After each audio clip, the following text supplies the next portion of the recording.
what's going on everyone? It's Kitten of Doom, and today I wanted to update my guide for my hunter builds and best season 4 hunter builds, just because the last guide I made was before they removed Hasten Fatalis, and obviously that is removed from the game, so we're going to need an updated guide. So hopefully this is going to help out new players or even players who've been wanting to play carry in Conquest. And let's get right into it. This is going to be pretty detailed in my opinion, kind of just going over starter items and a bunch of other things, so hopefully this helps you guys out. Okay, first off, we're going to start with hunter starts in Conquest. Obviously in Conquest you start off at level 1 with 1500 gold, so for your start you're going to want to start Bumba's Mask and either Bluestone Pendant or Death's Toll. The reason why you want to go Bumba's Mask is because you're going to be soloing camps by yourself, and at the beginning you're going to be pretty much tanking the camps with your guardian, or sometimes your guardian is going to start in the mid lane, so you will be soloing the camp by yourself. You definitely need the sustain from the camp in order to kill it and to be okay in your lane. And I'm gonna go over what hunters work best with Bluestone or Death's Toll. So it typically just depends on each hunter. First, let's go over hunters that benefit best from Bluestone in my opinion, and these gods are AMC, Carnunos, Chiron, Cupid, Hachiman, Hou-Yi, Medusa, Neith, Scotty, Uller, and Jabot. All of these gods benefit from Bluestone because of different reasons. AMC has amazing clear and with Bluestone, and he can even get more ticks off on the wave and the enemy hunter, so he can have extreme poke potential with Bluestone. Every hunter can work well with Death's Toll as well, but I'm gonna just be explaining why Bluestone might be better. In my opinion, Bluestone's better for all of these gods that I'm showing right now. Carnunos and Bluestone I like a lot because his clear isn't too great without it. I've tried it with Death's Toll. I've tried it with Bluestone and I like it a lot more in my opinion, and it definitely helps poke out the enemy hunter. Chiron is a great hunter for Bluestone. He, in my opinion, definitely needs it because his level 1 clear isn't the best, but once you get him to level 2 and you get your masterful shot, you should be clearing the lane pretty fast, so definitely pick up Bluestone on him. Same with Cupid. Cupid has horrible clear at the beginning of the game, and Bluestone helps his clear out a lot. Same with Hachiman. Hachiman's clear, let's just face it, is not good at all, just like Cupid and Chiron, so I think Hachiman definitely needs Bluestone. Hou-Yi is another god that can either work well with Death's Toll or Bluestone. Typically I've found that Hou-Yi's clear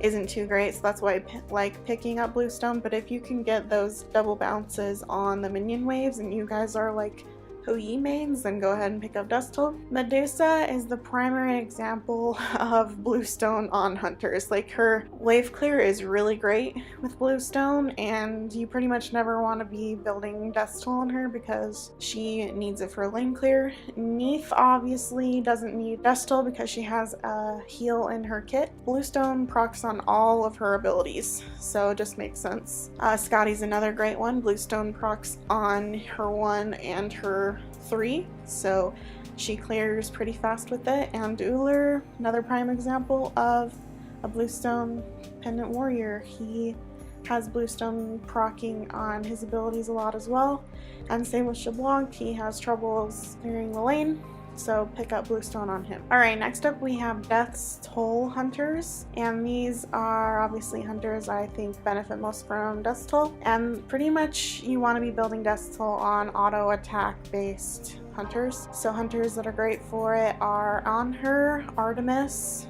like I mentioned before, Hou-Yi can do it, Izanami, Rama, Jingwei, AMC, and Apollo. And these guys you want to be building Death's Toll because Bluestone can't really proc on too many of their abilities too great. Anhur pretty much just has his 2 and then auto attack in the lane. Same with Artemis, she can work great with Death's Toll because she has a little bit of mana problems. Izanami, never build a Bluestone on Izanami, just doesn't make any sense.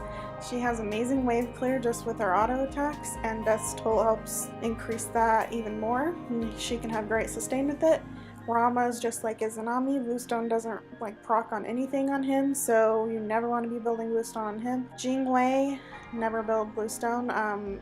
She can do pretty well. She struggles in the early game, but once you get a couple points into her one, she can handle herself pretty well. AMC, like we talked before, can benefit from either, and obviously Apollo, just because of his passive, works great with Dust Toll instead of Bluestone. Okay, and for relic choices, you obviously want to go Purification Beads and Aegis. The carry's job is to stay alive and do as much damage as possible, so those are the only relics that really make sense for a carry. And along with your starting build, you can get health pots and mana pots, and you will have enough gold to buy 2 of each if you go Bumbas and a starter item. And the reason why you want to buy pots is just so that you can stay in lane longer, so that on your first back you can buy full boots. So pots are important if you, just in case you get out pressured and poked in your lane. It just helps you stay alive.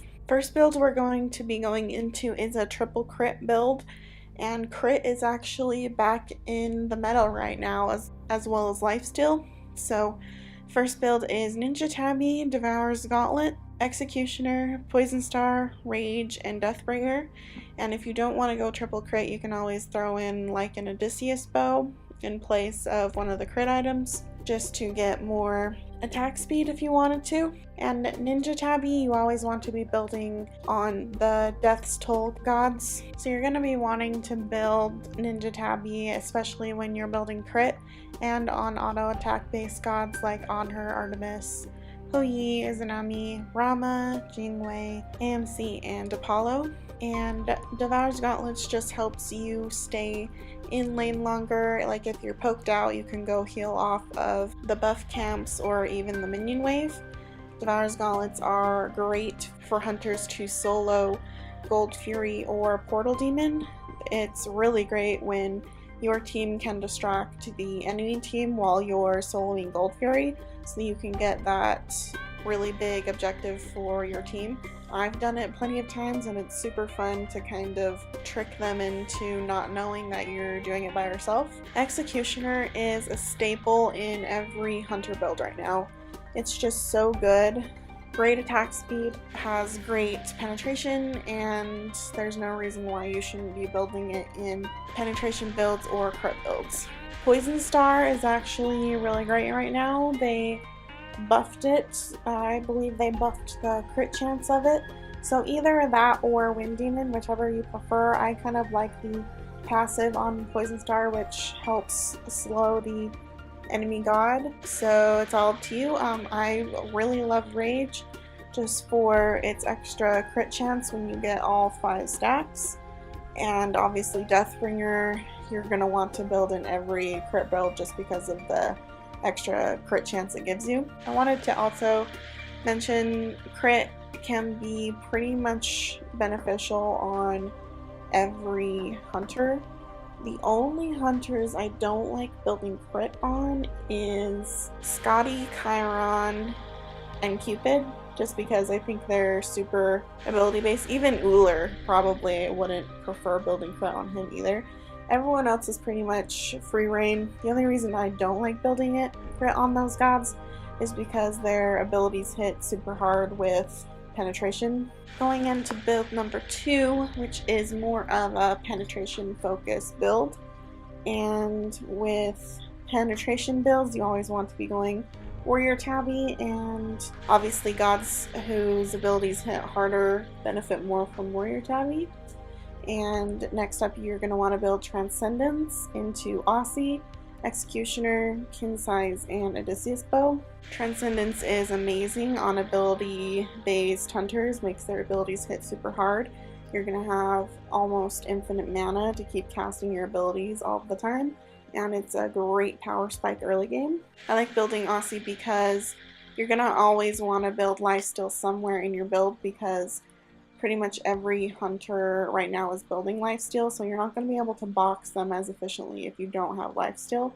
Aussie is great. It gives penetration and 20% lifesteal. I think in penetration builds, Aussie is a great pickup. And Executioner is great, like we said before. Kin size is amazing, gives you more attack speed and helps shred tanky targets like Guardians and Warriors. I like finishing up penetration builds with Odysseus Bow because Odysseus Bow, the passive procs on Odysseus Bow actually increase when you're building penetration like builds. And late game you're going to want to sell your Aussie for Bloodforge just because Aussie isn't too great.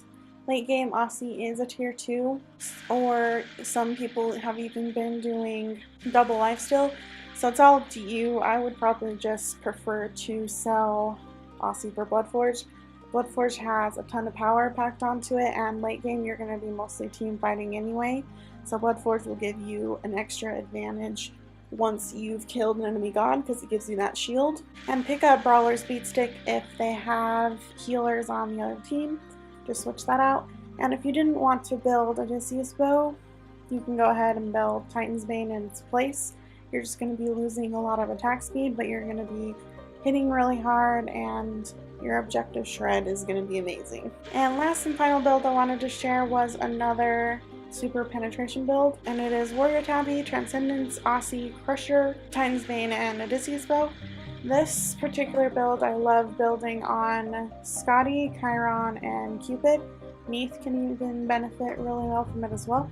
I mostly like it on those 3 gods because their abilities hit super hard with penetration, and I really love Crusher on those gods because Crusher gives some attack speed, penetration, and it gives cooldown as well as your basic attacks hit the enemy god. Titan's Bane for the structure damage so that you can kill towers, phoenixes, Full Fury Fire Giant, and Odysseus Bow. Just like before, I like finishing it off with that, the great attack speed and the amazing passive on Odysseus Bow. And same reasons as before as to build the Brawler's Beatstick in that place. I hope this guide has helped those of you who are a little bit confused on hunter builds right now. If you guys have any questions, please feel free to let me know. If this has helped you at all, leave a like, comment, or subscribe. It would really help me out. Trying to get to 1,000 subs. They're super close. I'm super excited for it, and I really do appreciate all of you who watch and subscribe, and I will see you guys in my next video. Bye!